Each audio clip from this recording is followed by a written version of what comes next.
Good. So I don't have any injuries to update you on. We're all doing well there. So everybody practiced yesterday, and looks like we'll do the same today. With that, time is yours here. Coach, Legerius told us last night. Stand by. Please raise your hand if you have a question, okay? Coach, Legerius told us last night he had cleared the concussion protocol. How is he feeling at this point, and how important is it to have him back in the secondary? Yeah, it's great to have him back. He did get out of the protocol there and pass it, and is doing well. So he'll be back at working. Andy, we all remember the last time you were in the Super Bowl. You didn't have most of your starting offensive line, but that was obviously what dictated the game with Patrick running for like 500 yards behind the line of scrimmage. Can you just revisit that offseason, how you rebuilt it to these 4 new starters that you have, and how important that rebuilding of the offensive line has been to you getting here now? Yeah, so the offensive line has done a nice job. We actually have a couple of the guys still remaining from that team, and then we've added a few in.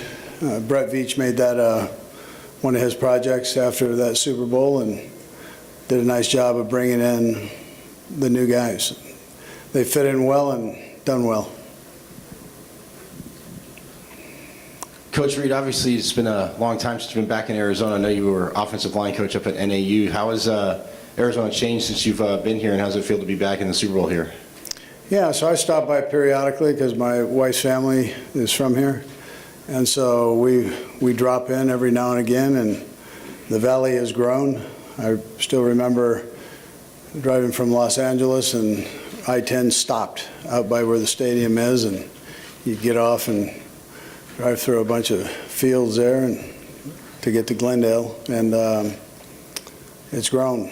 I mean, it's grown and grown and grown. Tribute to the politicians in the city that have done a nice job putting it together.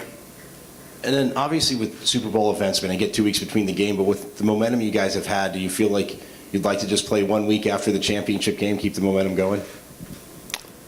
No, I mean, I think it's good to get the rest in, heal the guys up that were banged up a little bit, and then there's a lot that goes into it. There's a lot of prep, this type of thing, and the tickets and all of that stuff that the guys have to deal with. So taking a couple of days to get that knocked out, I think is a good thing, and then you're able to prep and get yourself going and try to put out the best product you can. Coach, you mentioned some of the players had practiced yesterday. Kadarius Toney, Juju Smith-Schuster, how they look so far, and then what are you anticipating for them leading up to this game?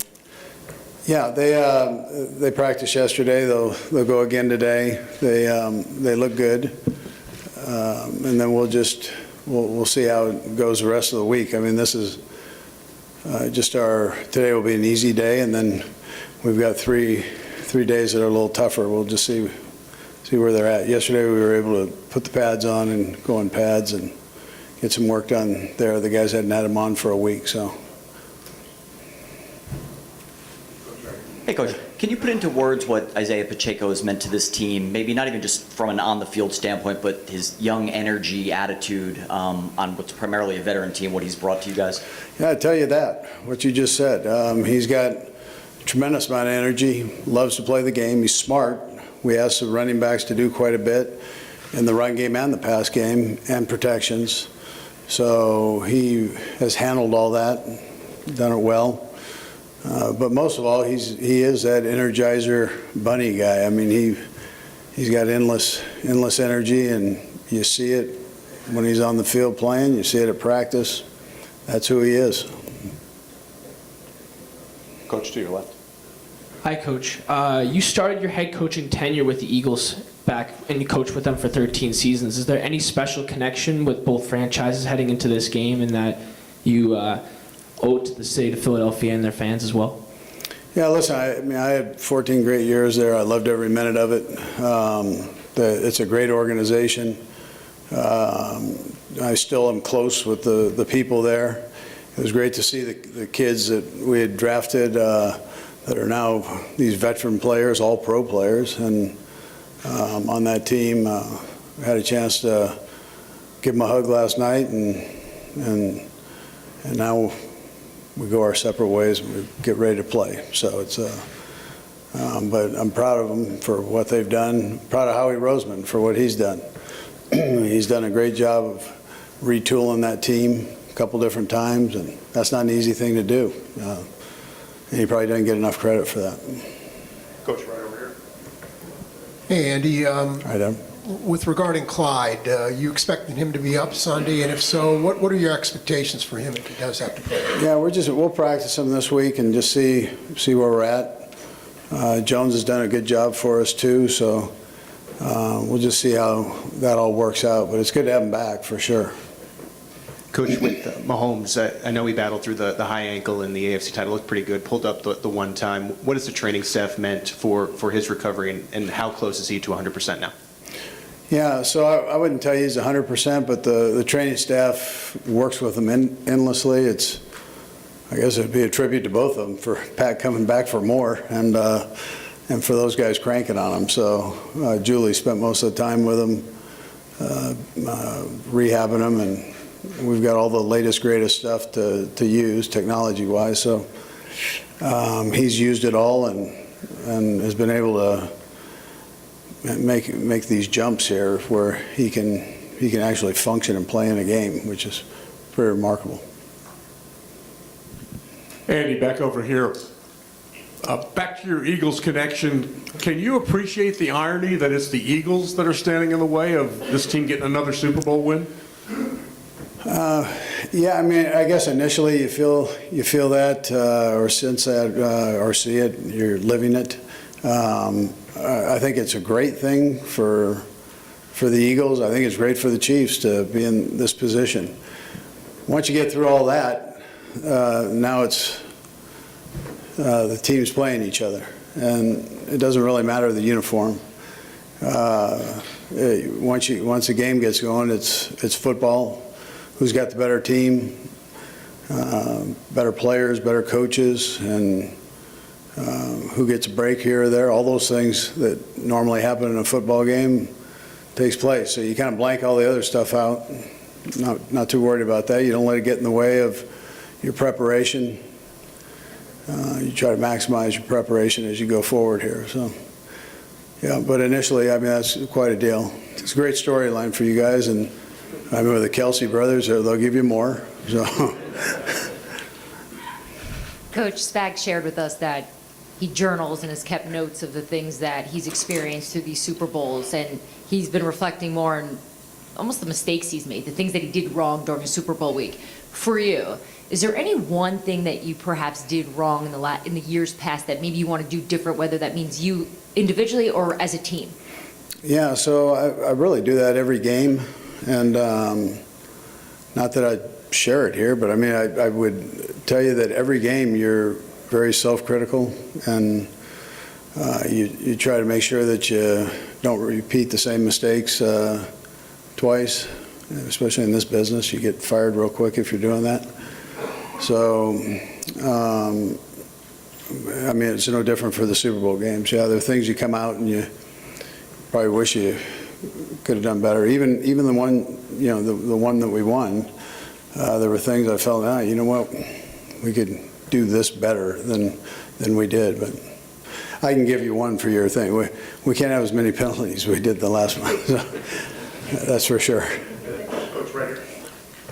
Andy, you've relied heavily this year on rookie DBs. You have, of course, Cook as a safety, also the three corners who have played more and more as the year has gone on.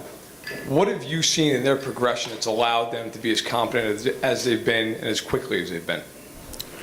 Yeah, well, they're willing guys to try things. It's one thing when you have a player that you're coaching and he tries it in practice, but he's not willing to try it in a game. So these guys are very gifted athletes, very talented to start with. And then what you're just trying to do as a coach is give them one more thing to make them greater than what they are, or potentially greater than what they are with the young guys. So these kids have been willing to listen to David and Donald and what they're teaching, Spags, and learning his scheme.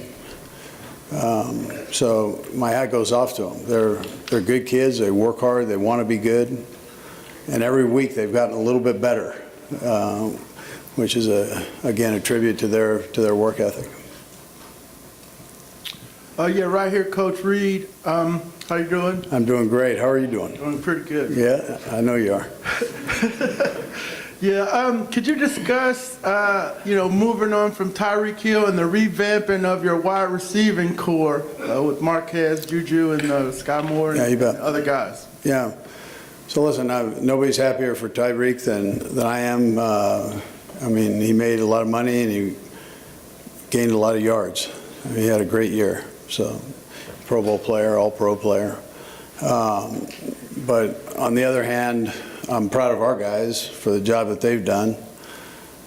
We had a lot of new faces in there, with the exception of McCole. Most of the guys were new guys, and I thought they stepped up. I was really proud of the way Pat and Kels brought the guys into the mix and welcomed them in, and then worked with them and helped teach them.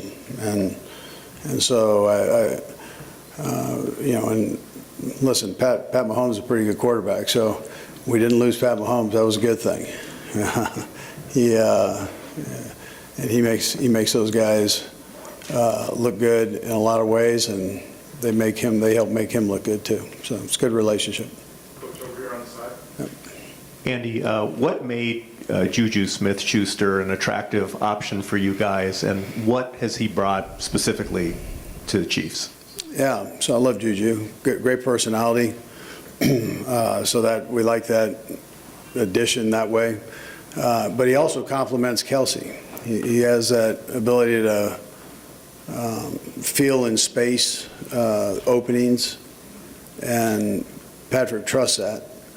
He's sure-handed.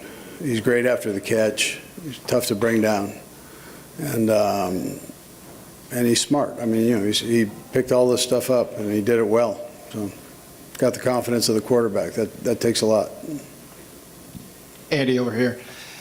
Last season, right before you played Philadelphia in the regular season, you had a little bit of a health scare, but you always mentioned over and over how the players kind of help you through that. How the youthful exuberance of the players that you have now, especially a guy like Patrick and some of the other guys, helped you to get to a point where you're still wanting to coach for the next maybe 4 or 5 years down the road?